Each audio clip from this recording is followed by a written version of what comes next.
여러분, 지금까지 살아오면서 내가 원하는 대로 살았다고 말할 수 있습니까? 하고 싶은 것을 하고, 가고 싶은 곳을 가고, 내 기분대로 하루를 시작한 날이 얼마나 됩니까? 아마 손에 꼽힐 겁니다. 누군가의 아내로, 누군가의 엄마로, 누군가의 며느리로 살다 보니 어느 순간 내가 없어졌습니다. 없어진 줄도 몰랐습니다. 그게 사는 거라고 생각했으니까요. 그런데 이제는 달라져도 됩니다.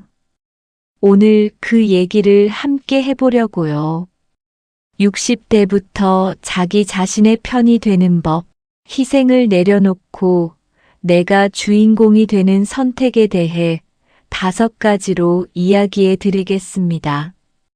끝까지 들어보시면 오늘부터 달라지는 것이 하나쯤 생기실 겁니다.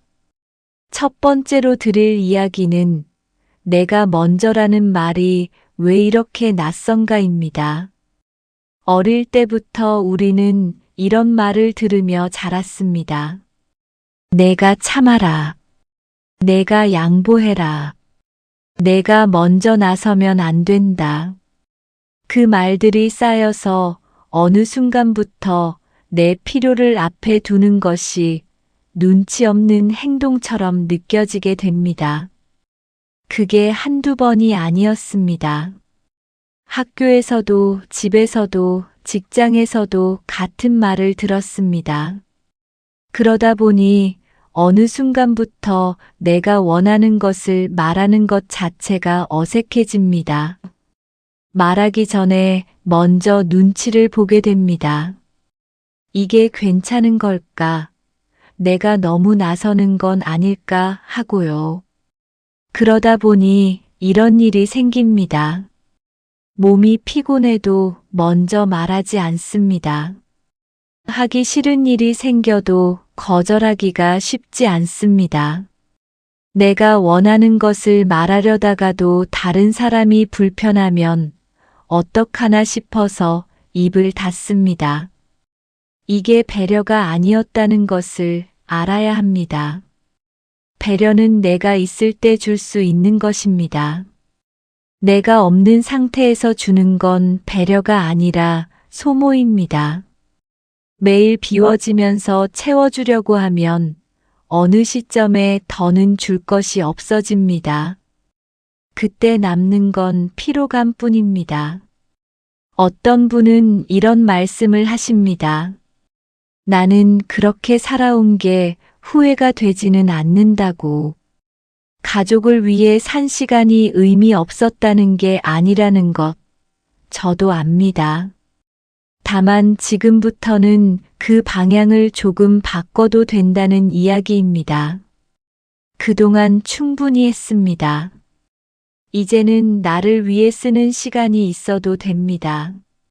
내가 먼저라는 말이 낯선 이유는 그렇게 살아야 한다고 배운 적이 없기 때문입니다. 배운 대로 살아왔을 뿐입니다. 그 배움이 지금도 맞는지 한 번쯤 다시 생각해 볼 수 있습니다. 어떤 분들은 그 질문에서 처음으로 잠깐 멈춥니다. 그 멈춤이 시작입니다. 오늘 하루 내가 원하는 것 한 가지를 말로 꺼내보세요. 누군가에게 말하기 어려우시면 혼자 속으로라도 괜찮습니다. 두 번째는 다 해줬는데 왜 이렇게 허전한가입니다. 정말 열심히 살았습니다. 가족을 위해 시간을 썼고, 주변 사람들이 필요할 때 나섰고, 내 차례는 항상 뒤로 미뤘습니다. 그렇게 살아온 세월이 분명히 있는데, 어느 날 돌아보면 이상하게 채워지지 않는 느낌이 있습니다. 이걸 감사함이 없어서라고 생각하는 분들이 있습니다. 그게 아닙니다. 나 자신을 위한 시간이 없었기 때문입니다. 다른 사람을 위한 일은 결과가 나와도 내 안이 채워지지 않습니다. 누군가가 잘 되는 것을 보면 기쁘지만 그 기쁨이 지나가고 나면 내 자리는 그대로입니다. 내가 계속 비워진 채로 주기만 했다면 허전함은 당연한 결과입니다. 내가 원하는 것을 내가 해줄 때만 채워지는 영역이 있습니다. 예를 들어, 오랫동안 가고 싶었던 곳이 있는데 항상 다음으로 미뤄왔다면 누군가를 잘 챙겨줬다고 그 마음이 해소되지 않습니다.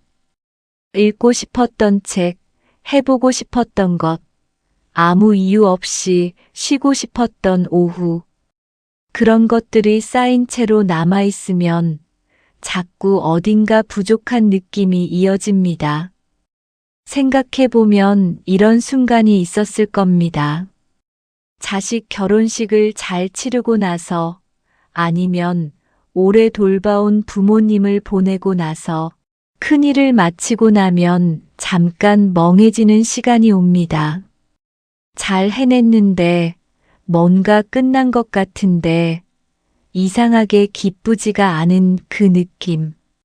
그건 이상한 게 아닙니다. 그 모든 시간 동안 나를 위한 자리가 없었기 때문입니다. 허전함은 감사가 부족해서 생기는 게 아닙니다. 나를 위한 시간이 부족해서 생깁니다. 이 차이를 구분하면 어디를 채워야 하는지가 보이기 시작합니다. 오늘 딱 하나 오래 미뤄온 것을 메모지에 적어보세요. 거창하지 않아도 됩니다. 세 번째는 죄책감 없이 쉬는 것이 왜 이렇게 어려운가입니다. 쉬는 날인데 마음이 편하지 않은 날이 있습니다. 집에 있어도 뭔가를 해야 할 것 같고 앉아 있으면 시간을 낭비하는 것 같은 느낌이 듭니다. 아무것도 하지 않는 하루를 보내고 나면 이유 없이 스스로를 탓하는 마음이 생기기도 합니다. 이건 게으름이 아닙니다. 오랫동안 쉬는 것이 허락되지 않는 삶을 살아왔기 때문입니다. 항상 움직였고, 항상 무언가를 책임졌고, 멈추면 뭔가 잘못되는 것처럼 느껴지는 시간들이 쌓이면 쉬는 것 자체가 불편해집니다. 몸은 쉬고 싶은데 마음이 따라주지 않는 것입니다. 내가 완전히 비워진 상태에서도 계속 무언가를 해야 한다고 느끼는 것. 그게 오랜 습관이 만들어낸 압박입니다. 이런 분들이 계십니다.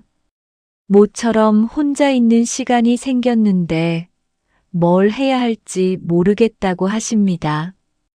텔레비전을 켜도 집중이 안 되고 누워 있어도 편하지 않고 자꾸 뭔가를 찾게 된다고요. 그건 쉬는 법을 잊어버린 게 아닙니다.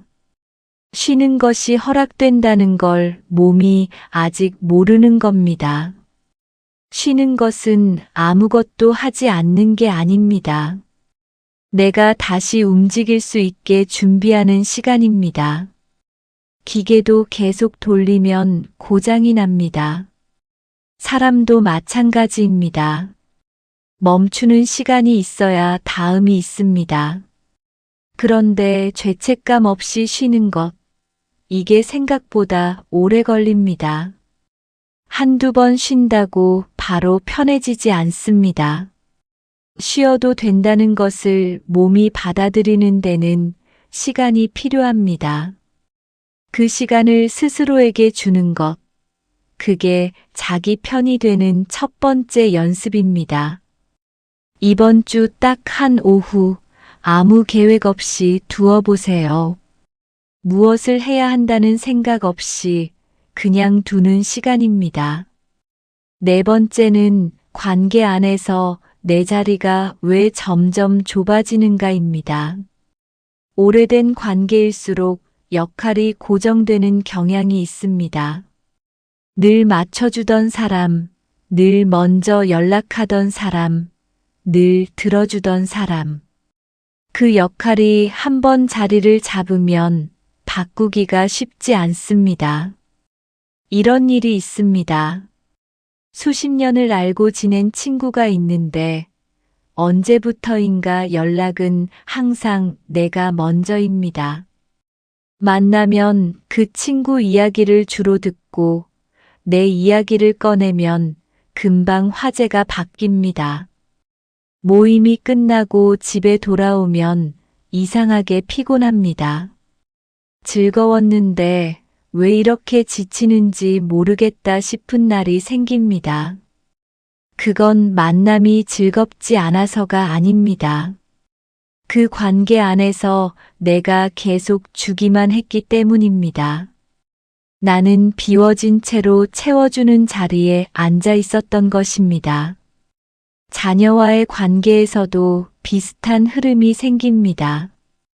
어느 날 어른이 된 자식과 대화를 하다 보면 내가 하고 싶은 말보다 자식이 듣고 싶은 말을 먼저 고르게 됩니다. 조금 다른 생각을 말했다가 분위기가 어색해진 경험이 쌓이면 다음부터는 그냥 맞장구를 치는 쪽을 택합니다. 그것이 편해서가 아니라 불편함을 피하는 방법을 익힌 것입니다. 하지만 이것이 편한 게 아닙니다. 내가 없는 자리에 앉아 있는 것입니다. 관계 안에서 나를 줄이면 그 관계가 오래 이어질 것 같지만 실제로는 그렇지 않습니다. 내가 없어지면 관계도 흐릿해집니다. 나를 드러내지 않는 관계는 사실 내가 연결된 게 아니라 역할이 연결된 것입니다. 내 생각을 말하고 내 속도로 움직이고 내가 불편한 것을 가볍게 표현할 수 있는 관계. 그런 관계가 진짜 이어지는 관계입니다. 어떤 관계는 내가 나를 드러내는 순간 멀어지기도 합니다. 그 멀어짐이 두려워서 오래 맞춰온 분들이 있습니다. 그 선택을 탓하는 게 아닙니다. 다만 멀어진다면 그 관계는 나와 연결된 게 아니라 내 역할과 연결된 것이었을 수 있습니다. 그 사실을 아는 것만으로도 이제는 조금 다르게 볼 수 있습니다. 가장 자주 만나는 관계 하나를 떠올려 보세요. 그 안에서 내가 하고 싶었던 말이 있었다면 다음번엔 조금만 꺼내보는 것도 방법입니다. 5번째는 뒤늦게 시작하는 것이 왜 의미 있는가입니다. 지금 시작하면 늦었다고 생각하는 분들이 있습니다. 이제 와서 내가 뭘 할 수 있겠냐는 마음. 그 마음이 이해가 됩니다. 오랜 시간 다른 방향을 보고 살아왔으니까요. 그런데 늦게 시작한 것이 오히려 더 단단하게 이어지는 경우가 있습니다. 젊을 때는 여러 가지를 시도하면서 흔들리기도 합니다. 남들 눈치도 보고 틀리면 어떡하나 걱정도 합니다. 그런데 60대가 넘으면 그 흔들림이 줄어드는 분들이 많습니다. 이게 맞는지 틀린지보다 내가 하고 싶은지 아닌지가 기준이 됩니다. 그 기준이 훨씬 단순하고 정확합니다. 실제로 이런 분들이 있습니다. 60이 넘어서 처음으로 그림을 시작하신 분, 글쓰기를 시작하신 분, 혼자 여행을 떠나신 분. 잘하고 싶어서 시작한 게 아니라 그냥 한번 해보고 싶었다고 하십니다. 그런데 그게 몇 달, 몇 년이 지나도 이어지더라고요. 잘해야 한다는 부담이 없으니까 오히려 오래 가는 겁니다. 오래 미뤄왔던 것을 지금 시작하는 분들이 있습니다. 배우고 싶었던 것, 가보고 싶었던 곳, 해보고 싶었는데 때가 아니라고 했던 일들. 그것을 지금 시작하면 잘하고 못하고의 기준이 아니라 내가 직접 선택했다는 것 자체가 달라지는 부분이 생깁니다. 결과보다 선택 자체가 중요할 때가 있습니다. 내가 나를 위해 무언가를 고른 경험이 쌓이면 그 다음 선택이 조금 더 자연스러워집니다. 늦게 시작해서 빠르게 따라가야 하는 게 아닙니다. 내 속도로 가도 됩니다. 처음부터 잘할 필요가 없습니다. 내가 선택했다는 사실이 그 과정 내내 남아 있습니다. 딱 한 가지, 내 속도로 시작해도 된다고 오늘 스스로에게 한번 말해보세요. 오늘 5가지를 이야기했습니다. 내가 먼저라는 말이 낯선 이유, 다 해줬는데도 채워지지 않는 이유, 죄책감 없이 쉬는 것이 어려운 이유, 관계 안에서 내 자리가 줄어드는 이유, 그리고 지금 시작하는 것이 왜 의미 있는지. 이 5가지는 따로따로가 아닙니다.